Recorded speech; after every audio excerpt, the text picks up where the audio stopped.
Her quits. Everybody says she's a bully. She's very nasty. Not only is she incredibly controlling, but she's a bitch about it to everybody who works for her when things inevitably start spiraling. Did you notice that at the end of every episode, it says, like, the starring, Megyn, Duchess of Sussex? Yes. That's how she's billed. Is he not going to call Meghan Markle the Duchess of Sussex because she quit her job?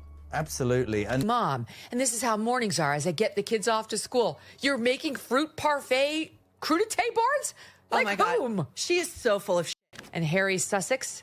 I have no idea. And no, Megyn, no one knew that. Like, why are you correcting? You know. Which is, I'm going to show you how to make a happy, warm, loving home after I have successfully severed my husband's ties from his entire family. Something that I can create in front of my daughter and teach her what it's like to be a working mom. This is not what it's like to be a working mom. That's the goal. To deploy with our huge freaking basket in our backyard garden that looks like Central Park. Meghan Markle's glossy new Netflix show with love. Meghan promised fun recipes, heartfelt moments, and a peek inside the life of a royal yet relatable mom. But what viewers got instead was a fake facade that's now being torn apart. Critics called it narcissistic, fans called it awkward, and even Megyn Kelly and Katherine couldn't resist jumping in on the joking. What was meant to be Meghan's sweet return to the spotlight has turned into a full PR disaster. But this fallout is about contradictions, copycat accusations, and a woman whose carefully formed brand might finally be cracking. When With Love, Megyn first dropped on Netflix, the branding was unmistakable. Polished kitchens, sunshine gardens, ribbon-wrapped snacks, and a smiling Duchess of Sussex. On paper, it was the perfect mix for a soft lifestyle hit. But from the very first episode, something felt off. Viewers saw a woman acting like she was auditioning for a Hallmark special. Critics didn't hold back. The Guardian dismissed the series as gormless lifestyle filler, which essentially means we want our time back. The Telegraph called it insane and an exercise in narcissism. And Rotten Tomatoes dealt a devastating 28% rating. Even fans who wanted to root for Megyn struggled to connect. They weren't watching a down-to-earth mom, they were watching a PR campaign. The awkwardness was everywhere. Her first guest was her personal hairdresser, conveniently picked from her glam squad and propped up in the kitchen like decor. He cheered her on as she chopped cucumbers and stirred a one-pot pasta dish, all while pretending this was some kind of intimate masterclass. Then came the scripted laughs, the spotless countertops. It didn't feel like a show, it felt like a choreographed performance. As Megyn's Netflix debut began to settle, a new controversy began that fans couldn't ignore. Viewers began drawing comparisons between With Love, Megyn, and another lifestyle series that had been quietly running since early 2023, Pamela Anderson's Cooking with Love. Now she's been accused of copying Hollywood icon Pamela Anderson after similarities were found between the trailer for Pamela's Cooking with Love venture and Megyn's. At first, it just seemed like two different women embracing softer, chill vibes in front of the camera. But then the details started to match up a little too perfectly. The titles alone raised questions. Cooking with Love versus With Love, Megyn. Same sentiment and suggestive elegance. But it wasn't just the names. Both shows were set in picturesque California homes, featured garden fresh meals, and focused on hosting friends with an air of grace. The aesthetic was nearly identical. Even their catchphrases were suspiciously similar. Pamela says, "I've always wanted to take things to another level." Megyn, "I've always liked to take something common and elevate it." To viewers, it felt like imitation. As one commenter put it, did Megyn just reheat Pamela's concept and serve it on royal china? But perhaps the biggest red flag was Megyn's Ladybug Capra Bruschetta, a dish already featured in blogs and magazines long before the show aired. It wasn't original or elevated, it was reused. And suddenly, fans were questioning the integrity of the whole brand. As the accusations spread online, Megyn's show was already flopping in the ratings, and now she was being accused of copying a Hollywood icon who had pulled off a nearly identical concept with more authenticity and far better reviews. But this was only the beginning. The critiques weren't just coming from journalists. Megyn had entered the comedy zone, full of mockery, sarcasm, and satire. And leading the topic was Megyn Kelly, who teamed up with media personnel Maureen Callahan to create a parody so brutal, fans could hardly believe it wasn't an actual episode. The skit aired on Megyn Kelly's YouTube channel, with over 3 million subscribers. It mimicked scenes from With Love, Megyn with exact accuracy. Previously on With Love, Megyn. Oh my God! Hi! You look amazing! Oh, you look... I love to elevate a guest's visit. Finally, I can breathe again. Cheers, dear.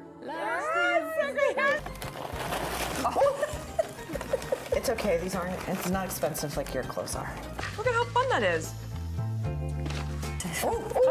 One particularly savage moment involved Megyn and Callahan cheerily assembling crudité boards while insulting their fictional guests. But the joke didn't end with one video. The parody exploded on X with comments from users who called it hilarious, spot on, and even better than the original. Suddenly, Megyn's prestige image was being used as comedic material, and the parody didn't just mock, it highlighted the exact moments where her show failed to connect. The forced smiles, the scripted lines, the fake tidy sets. Instead of showing viewers something real, Megyn had delivered what felt like a character. It's one thing to get roasted by critics. It's another thing entirely when your own industry peers start dragging you too. Meghan Markle didn't just lose the audience. She started losing Hollywood. Comedian Katherine, known for her no-filter podcast telling everybody everything, came out swinging. She had once defended Megyn, even sympathizing with her claims about the royal family. But after watching with love, Ryan flipped. So I don't know if you guys are watching this like flower sprinkles Netflix show that she's got,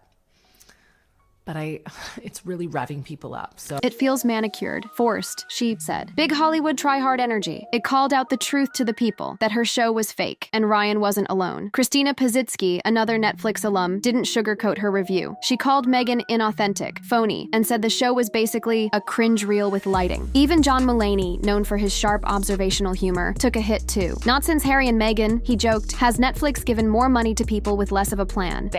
He says, not since Harry and Meghan has Netflix given more money to someone without a specific plan. Whether it was her $14 million Montecito mansion trying to be a humble home, or her insistence on being seen as a working mom despite the royal life, the disconnect with her audience was obvious. And as the list of celebrity critics grew, so did the suspicion that Meghan's entire brand was a performance. But the real turning point came when people started digging deeper. The real cracks started to show when people turned their attention to Meghan's backstory. In With Love, Megyn, she paints a picture of a humble childhood filled with TV and fast food, a story built to tug on heartstrings and frame her lifestyle, brand as a glow-up from simple beginnings. I don't think anyone in the world knows that Meghan Markle has eaten Jack in the Box and loves it. It's so funny, too, that you keep saying Meghan Markle. You know I'm Sussex now. But this version of her past didn't quite match the internet's history. Flashback to 2016. Megyn appeared as a guest judge on Chopped Jr., where she gushed about growing up with farm-to-table, sensibilities, and cooking with fresh ingredients. So which is it? Critics like Katherine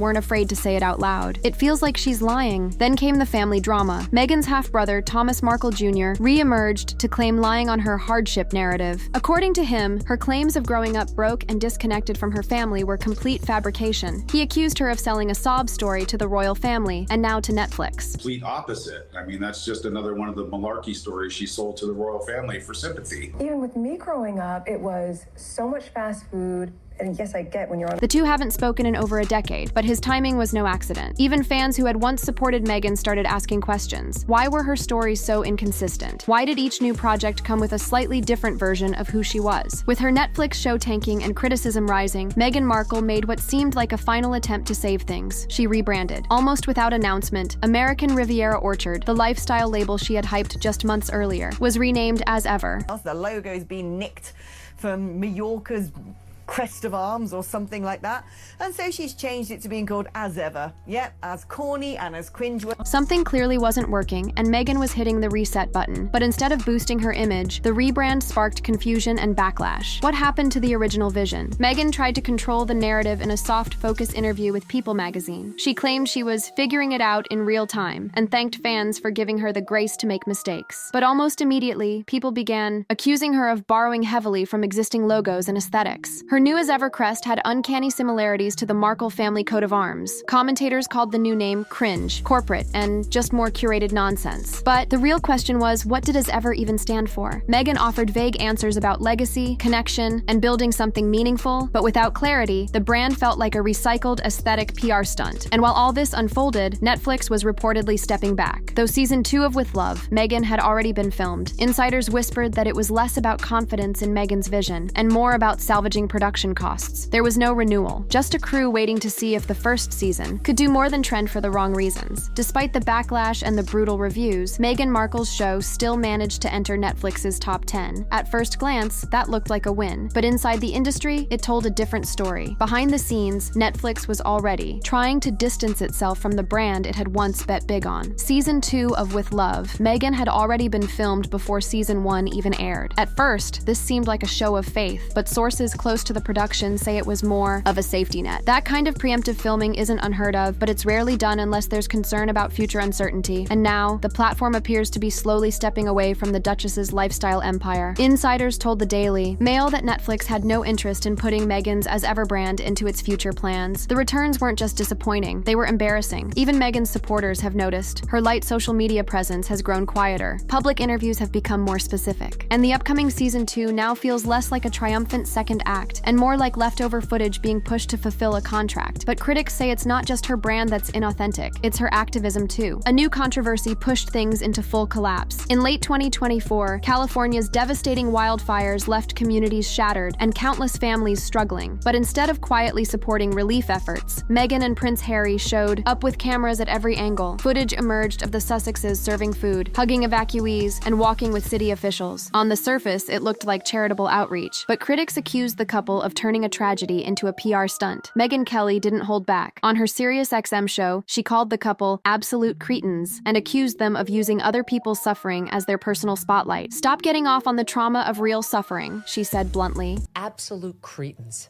decide to inject themselves into the devastation in Los Angeles for one reason: to get their faces.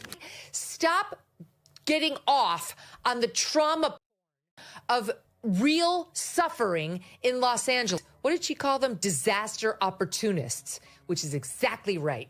But the moment that really broke the internet came from a clip showing Megyn gently removing the lid from a plastic donation bin. Candace Owens joined in with a sarcastic remark saying, "That's how I knew my girl was real. Big thanks to Megyn for stooping down and doing that, so helpful." Some fans defended the moment, saying even small acts matter. But others were brutal, saying she can't pass up a photo op. The bin lid became a symbol of Megyn's broader brand problem. Critics argued that even her goodwill felt staged. This wasn't an isolated incident. Megyn's 2022 visit to Uvalde after the tragic school shooting was also slammed as opportunistic. At this point, even her good intentions couldn't escape the rising suspicion. And with her show flopping, her brand failing, and her public appearances only making matters worse, one question lingered. Is Meghan Markle's Hollywood era already over? Meghan Markle's latest chapter has been anything but the perfect comeback she imagined. What started as a cozy lifestyle show has brought forth unimaginable public backlash, where every photo-ready pose only added more skepticism. The critics aren't quiet, the comparisons aren't kind, and even her allies are turning away. So what happens next? Will Megyn reinvent herself once again, or has the audience finally stopped buying into her lies? One thing's clear: the more she tries to craft the perfect image, the more the real story slips through. And for someone obsessed with controlling the narrative, that might be the one thing she can't hide.